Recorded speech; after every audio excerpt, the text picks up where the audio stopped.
سیدنا کریم صلی اللہ علیہ وسلم، سیدنا کریم صلی اللہ علیہ وسلم، سیدنا کریم صلی اللہ علیہ وسلم، سیدنا کریم صلی اللہ۔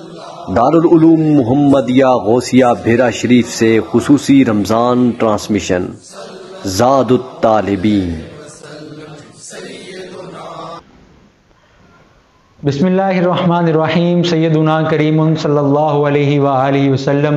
ناظرین، ایک مرتبہ پھر پروگرام زاد الطالبین میں آپ کو خوش آمدید کہتے ہیں۔ طیب نوید کا محبت بھرا اسلام قبول ہو۔ ناظرین کرام، الحمدللہ رمضان المبارک کی یہ پرنور ساعتیں بہت تیزی سے ہم سے جدا ہوتی چلی جا رہی ہیں، اور یکم رمضان سے لے کر ابھی تک ہم آپ کے لیے مختلف موضوعات لے کر حاضر ہوتے رہے ہیں جو یقیناً آپ کی رہنمائی کے لیے بہت مفید ثابت ہوتے رہے ہوں گے۔ ناظرین کرام، حسب معمول ہم اپنے پروگرام کا آغاز تلاوت کلام الہی سے کرتے ہیں، جس کے لیے آج ہمارے ساتھ موجود ہیں محمد سروش صاحب۔ آپ تلاوت کلام الہی کی سعادت حاصل کرتے ہیں۔ اعوذ باللہ من الشیطان الرجیم، بسم اللہ الرحمن الرحیم۔ ربنا انک تعلم ما نخفی وما نعلن وما يخفى على الله من شيء في الأرض ولا في السماء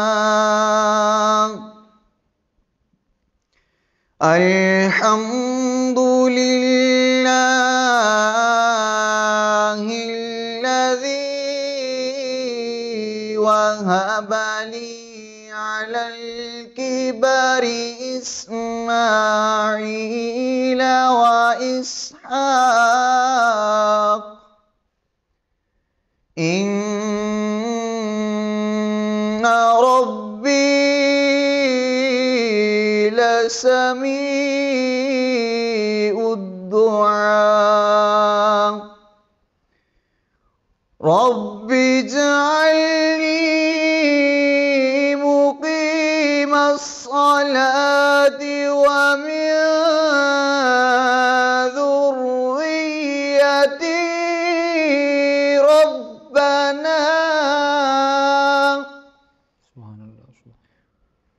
ربنا وتقبل دعاء رب اجعلني مقيم الصلاة ومن ذريتي ربنا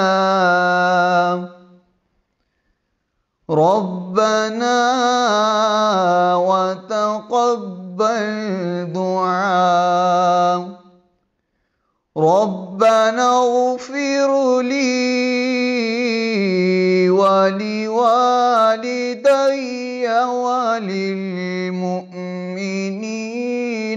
يوم يقوم الحساب آمنت باللہ صدق اللہ العظیم۔ ناظرین اکرام، تلاوت کلام الہی کے بعد پروگرام میں نعت رسول مقبول صلی اللہ علیہ وآلہ وسلم شامل کرتے ہیں۔ تشریف فرمائے ہیں ہمارے ساتھ محمد وسیم اکرم سیالوی صاحب۔ آپ نعت رسول مقبول صلی اللہ علیہ وآلہ وسلم پڑھنے کی سعادت حاصل کرتے ہیں۔ اشکوں کی برسات ہوئی جب یاد مدینہ آیا ہے اشکوں کی برسات ہوئی جب یاد مدینہ آیا ہے میرے نبی کے در کی گدائی میرے نبی کے در کی گدائی سب سے بڑا سرمایہ ہے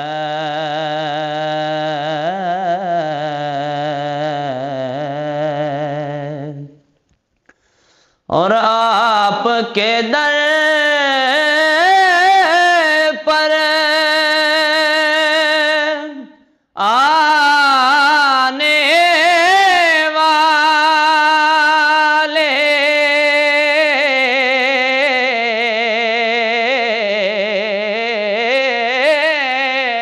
آپ کے در پر آنے والے جولیاں بھر بھر جاتے ہیں تو نے کبھی نہ روکا آقا تو نے کبھی نہ روکا آقا اپنا ہے یا پرایا ہے تو نے کبھی نہ روکا آقا اپنا ہے یا پرایا ہے اور گزر رہی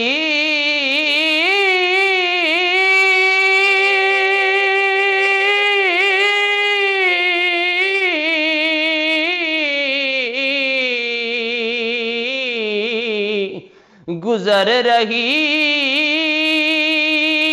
ہے رات مسلسل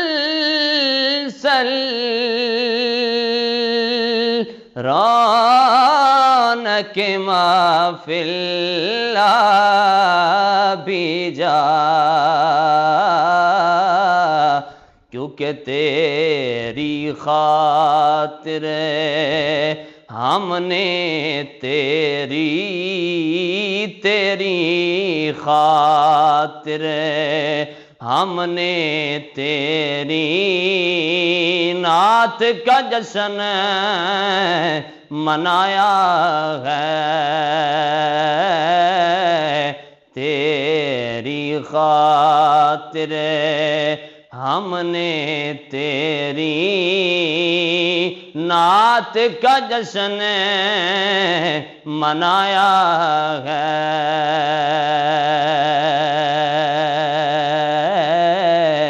اشکوں کی برسات ہوئی جب یاد مدینہ آیا ہے میرے نبی کے در کی گدائی میرے نبی کے در کی گدائی سب سے بڑا سرمایہ ہے میرے نبی کے در کی گدائی سب سے بڑا سرمایہ ہے سبحان اللہ سبحان اللہ۔ ناظرین کرام، حاضر خدمت ہوتے ہیں ایک وقفے کے بعد۔ سیدنا کریم صلی اللہ علیہ وسلم، سیدنا کریم صلی اللہ علیہ وسلم، سیدنا کریم صلی اللہ علیہ وسلم، سیدنا کریم صلی اللہ۔ دارالعلوم محمدیہ غوثیہ بھیرا شریف سے خصوصی رمضان ٹرانسمیشن زاد الطالبین۔ ناظرین کرام، وقفے کے بعد آپ کو ایک مرتبہ پھر خوش آمدید کہتے ہیں۔ جس طرح کہ آپ کے علم میں ہے کہ ہم زاد الطالبین پروگرام کے ذریعے آپ کے لیے مختلف موضوعات لے کر آتے ہیں جو کہ آپ کی رہنمائی میں بہت اچھا کردار ادا کر سکتے ہیں۔ آج ہم اسی طرح ایک اہم پہلو کی طرف آپ سب کی توجہ مبذول کروانے والے ہیں۔ ناظرین کرام، ہم دیکھتے ہیں کہ ہماری روزمرہ زندگی کے اندر ہم بہت پریشانیوں کا شکار ہوتے چلے جا رہے ہیں، ہم بہت مصیبتوں کا بھی شکار ہوتے چلے جا رہے ہیں، اور اس کی ایک وجہ ہماری اللہ کریم سے دوری ہے اور ہمارے ایمان کے کمزور ہونا، ہمارا ایمان کمزور ہونا اس کی ایک بنیادی وجہ ہے۔ ہم دیکھتے ہیں کہ ہم اللہ تعالیٰ سے اس قدر دور ہوتے چلے جا رہے ہیں کہ ہم اپنے معاملات کے اندر اللہ تعالیٰ کی طرف سے جو احکامات ہوتے ہیں ان کی پیروی نہیں کر پاتے اور ان کی طرف توجہ ہی نہیں دے پاتے۔ اسی طرح اسلام کے اندر ایک بہت معنوی چیزیں ایسی ہیں کہ جن کے اوپر عمل کرنا ہمارے لیے بہت ضروری ہے، اور انہی میں سے ایک چیز توکل ہے، اور توکل علی اللہ اس کی بہت سخت آج کے اس دور کے اندر ضرورت ہے۔ لیکن وجہ یہ بہت اہم بات ہے کہ ہم توکل تو سمجھتے ہیں اور توکل کرنے کی کوشش بھی کرتے ہیں، لیکن بعض احباب اس کا بہت غلط معنی بھی لے جاتے ہیں، اس کو سمجھنے کی کوشش نہیں کرتے، اور ان کے نزدیک توکل یہ ہوتا ہے کہ ہم ہاتھ پہ ہاتھ دھرے بیٹھے رہیں اور اللہ تعالیٰ کی طرف سے وہ کام ہوتا چلا جائے۔ لیکن حالانکہ توکل یہ نہیں ہے۔ توکل اللہ تعالیٰ پر یقین رکھتے ہوئے اپنے ان ہاتھوں سے محنت کرنا ہے کہ ہم اپنی کوشش کریں اور اللہ تعالیٰ پر اس کام کے اندر یقین رکھیں۔ میں مزید اس کی وضاحت کے لیے اپنے مہمان گرامی کی طرف چلوں گا۔ آج ہمارے ساتھ تشریف فرما ہیں، آپ عالم دین ہیں، آپ معروف اسلامک اسکالر ہیں، اور آپ کتب کثیرہ کے مصنف ہیں۔ میری مراد حضرت علامہ مولانا ڈاکٹر محمد نعیم الدین الازہری صاحب، زیدہ مجدہ مدرس و ترجمان دارالعلوم محمدیہ غوثیہ بھیرا شریف۔ ہم اسی موضوع پر آپ سے آج گفتگو کریں گے اور آپ سے رہنمائی حاصل کریں گے۔ السلام علیکم ورحمۃ اللہ وبرکاتہ۔ وعلیکم السلام ورحمۃ اللہ۔ ڈاکٹر صاحب، بہت شکریہ، آپ نے ہمیشہ کی طرح محبتوں کا اظہار فرمایا اور وقت عنایت فرمایا۔ آج ایک بہت اہم مسئلہ کی طرف میں اپنے ناظرین کی توجہ مبذول کروانے کی کوشش میں ہوں، اور وہ توکل ہے کہ ہم آج رونا روتے ہیں کہ ہمارے اوپر پریشانیاں ہیں، ہمارے اوپر مصیبت ہے، اور اس کی وجہ اللہ تعالیٰ سے دوری ہے۔ تو توکل ہم نام تو بہت دیتے ہیں اور اس کا اظہار بھی کرتے ہیں، تو سب سے پہلے آپ یہ فرمائیے کہ توکل کا اصل مفہوم کیا ہے، توکل کیا چیز ہے؟ جی، بسم اللہ الرحمن الرحیم۔ طیب نوید صاحب، یہ بڑا ایک اہم عنوان ہے، اور تصوف اسلامی کے اندر بھی اس کی بڑی اہمیت ہے، اور اسلام کا جو روحانی نظام ہے اس کا یہ ایک پلر ہے اور مرکزی عمود کی حیثیت رکھتا ہے۔ جہاں اخلاص ہے، جہاں شجاعت ہے، جہاں سخاوت ہے، یہ سارے وہ مفاہیم اور معنی ہیں کہ جن سے انسان کا تعلق اپنے رب سے مضبوط ہوتا ہے۔ تو انہی میں سے ایک توکل علی اللہ بھی ہے۔ اب توکل کا صحیح مفہوم کیا ہے؟ آپ نے ابتدا میں بڑی اچھی باتیں اس حوالے سے کی ہیں کہ بعض لوگ اس کا صحیح مفہوم نہیں سمجھتے، اور وہ یہ سمجھتے ہیں کہ شاید جو ہے وہ ذہن سے یہ کہہ دینا اور دل سے یہ کہہ دینا کہ میرے سارے کام اللہ تعالیٰ کرے گا اور مجھے محنت کی ضرورت نہیں ہے، اس کا یہ مفہوم نہیں ہے۔ میں اس سلسلے میں حضرت سیدی احمد ابن عطا اللہ سکندری رحمۃ اللہ تعالیٰ علیہ، جو مصر کے اندر ایک بہت عظیم صوفی بزرگ تھے، ان کی کتاب بھی ہے جو بہت سی مشہور کتابوں میں سے ان کی ایک کتاب صرف اس مفہوم کے اوپر ہے، التنویر فی اسقاط التدبیر اس کا نام ہے۔ اس میں وہ ارشاد فرماتے ہیں کہ ارح نفسک من التدبیر فما قام